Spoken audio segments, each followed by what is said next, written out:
皆様、本日は GGDS にご参加いただき、誠にありがとうございます。これから、How Bandai Namco Used Games OSS for My Hero Academia Ultra Rumble のセッションを始めます。バンダイナムコ様のとても素敵なゲームのお話となります。ぜひ楽しく聞いていただければと思います。まずはじめにスピーカーの紹介です。私、Google クラウドでバンダイナムコ様を担当している森谷と申します。どうぞよろしくお願いいたします。そして本日メインでお話しいただくのがバンダイナムコ様シニアテクニカルダイレクターの川原様です。川原さん、本日はよろしくお願いいたします。本日のアジェンダを紹介します。まずはじめに私から簡単に Google クラウドの OSS ソリューションの紹介を皆様にいたします。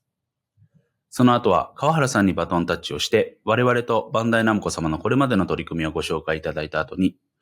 メイントピックとなる僕のヒーローアカデミアウルトラランブルについてのご説明をいただきます。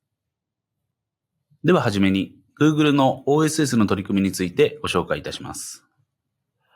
ご覧の通り、4つの OSS をゲーミングの市場の皆様にご活用いただくために Google クラウドから発信を進めております。アゴネスとオープンマッチについてはすでに正式リリースが済んでおり、日本をはじめとした世界中のお客様にご活用いただいております。オープンセーブス、クエルキンについても正式のリリースに向けて協業会社様と開発を進めております。そして本日はこの中の複数の製品を活用してローンチいただくグローバルタイトル、僕のヒーローアカデミアウルトラランブルについてパブリッシュをしているバンダイナムコ様にご説明いただきます。それでは川原さん、よろしくお願いいたします。ご紹介ありがとうございます。バンダイナムコエンターテインメントの川原と申します。本日はよろしくお願いいたします。私がおりますバンダイナムコグループは、主に IP を軸に事業を展開していまして、私が所属しているバンダイナムコエンターテインメントという会社では、デジタル事業として PC や家庭用、モバイルのゲームを世界中の IP ファンの皆様へ提供しています。その中でも私は、シニアテクニカルダイレクターとして、技術分野に対して様々なプロジェクトへの支援を行っています。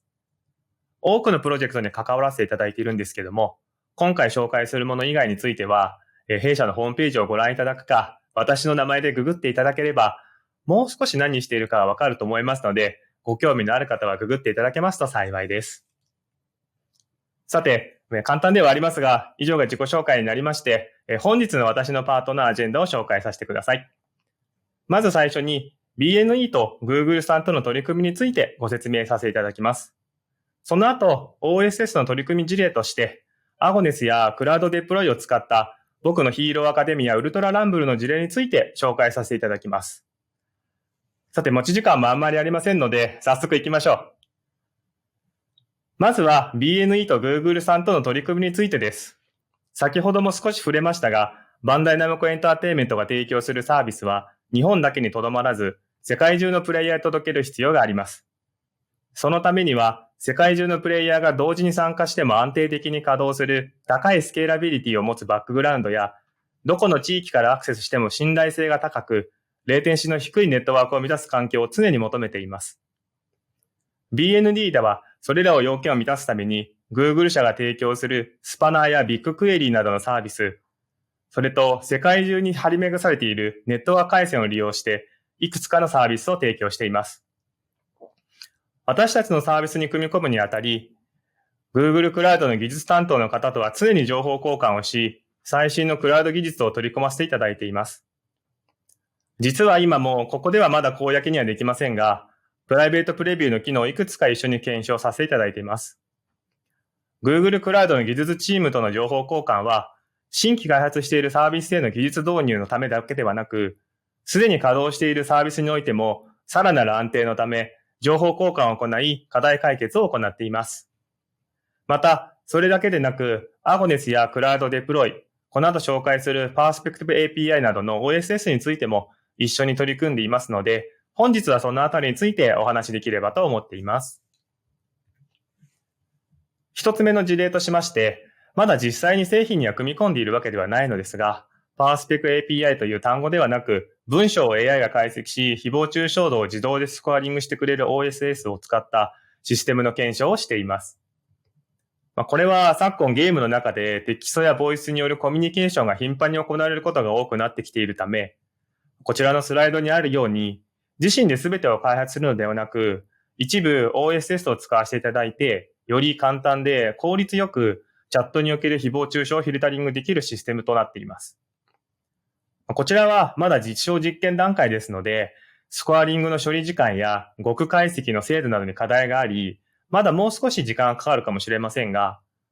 遅くとも2023年中にはいくつかのタイトルの裏側で動かせるように、ただいま検証中であります。そして2つ目です。本日のメインの BNE での事例となります。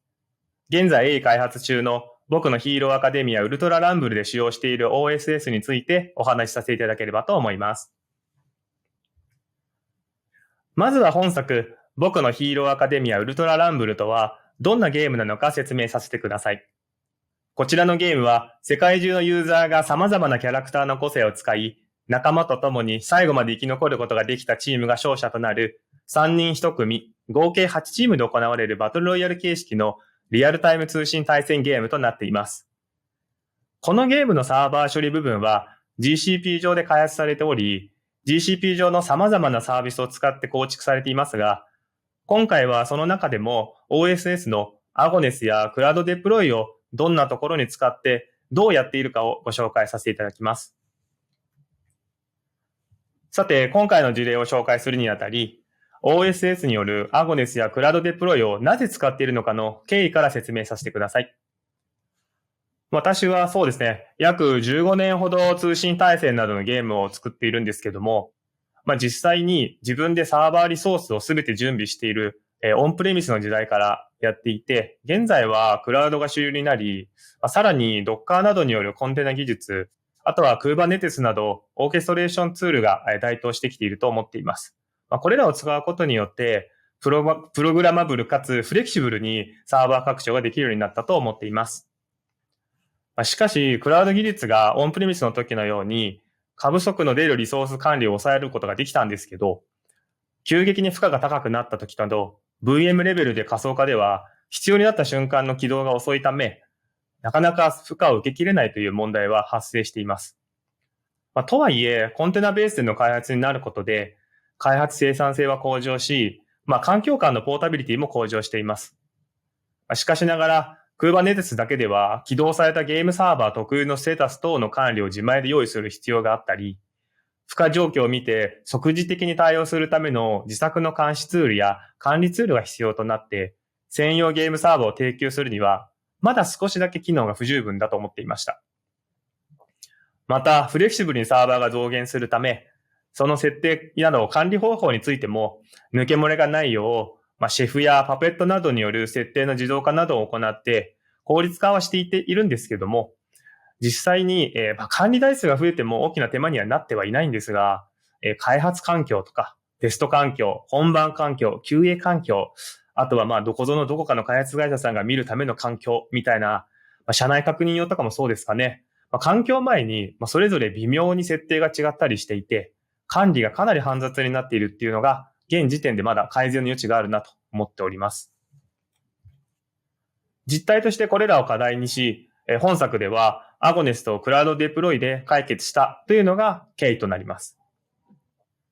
コンテナのオーケストレーションでは Kubernetes がデファクトになりつつありますが、それだけではサービスで使用中のコンテナがどうかっていうのは識別できないため、使用中のコンテナでも削除されうるという問題もあります。この点、アゴネスはそのコンテナに Ready や Allocated といったステータスを付与して管理してくれるため、サービスで使用中のコンテナは削除されないようになります。また、ゲームサーバーの起動には、アセットのダウンロードやアプリケーションのスピンアップにより、実際に使用できるようになるまで時間がかかりますが、スピンアップ済みのコンテナを指定台数分スケールアウトさせるように設定ができるため、負荷に合わせて柔軟な利用ができるようになっています。さらに、このアゴネスと血を合わせて、クラウドデプロイにおけるスキャフォルドのマネージドサービスで、Kubernetes クラスターへのデプロイ管理を機能させることで、複数のクラスターで構成されていて、かつ複数の環境に対してデプロイを簡単に行うことができます。実際にコンテナイメージは世界中にありますので、それらに一元管理で配布するのが容易かつ効率的になったと思っています。ということで、前置きがすっかり長くなってしまいましたが、現在開発中の僕のヒーローアカデミアウルトラランブルにおいて、具体的にはこちらのスライドをご覧ください。詳細を説明する前に概要を説明しますと、まずマッチングした後の対戦のデディケートサーバーとして使われるコンテナは、低い連定性を保たなければならないので、各リージョンに点在させています。それらデディケーティッドサーバーをアゴネスクラスターが管理し、世界中にあるコンテナの設定をクラウドデプロイを使うことで一元管理としています。もう少し具体的な動きとしては、まずユーザーは図にあるゲーム API を使って対戦申し込み処理を行うことでマッチング処理が行われます。この処理の中で地域や接続元、ユーザーデータ等から他のユーザーとマッチングが行われます。マッチングが行われると最適な接続先のリージョンを割り出し、どこのデディケートサーバーへ接続しに行けばいいかをユーザーに払い出します。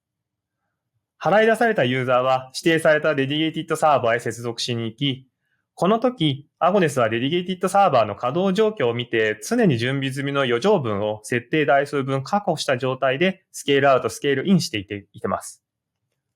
ここが前日の経緯でも説明したスノー Kubernetes では余剰分を設定台数確保できない状態で維持できないという課題がありました。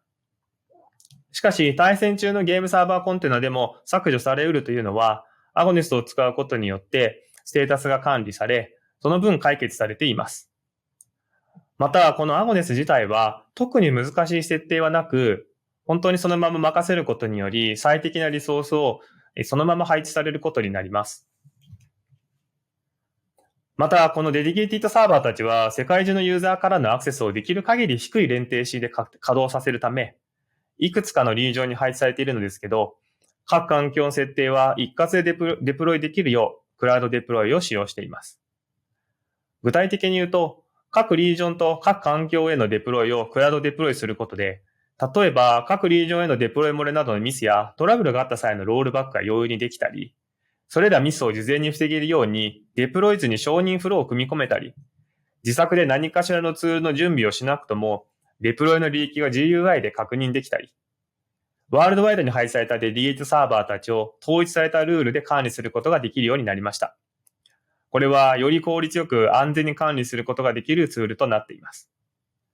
さて、このように本作では Google さんの OSS を使うことで効率的かつ安定的に運用するために採用しているんですけど、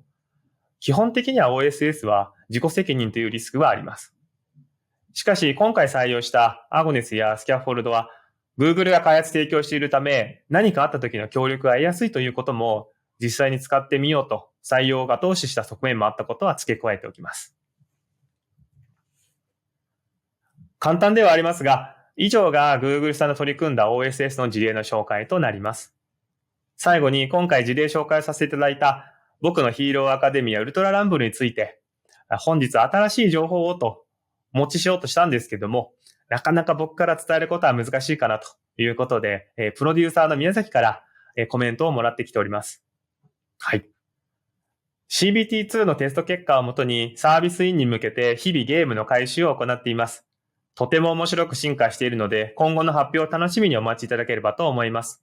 今後の情報は、週刊少年ジャンプや公式ツイッターをぜひチェックしてください。ぜひ楽しみにお待ちいただければと思います。ということでした。公式ツイッターなどはこちらのスライドに書かれておりますので、皆さんぜひフォローして情報をお待ちください。私も含め鋭意開発中ですので、続報をお楽しみにお待ちください。本日はこのような機会をいただきありがとうございました。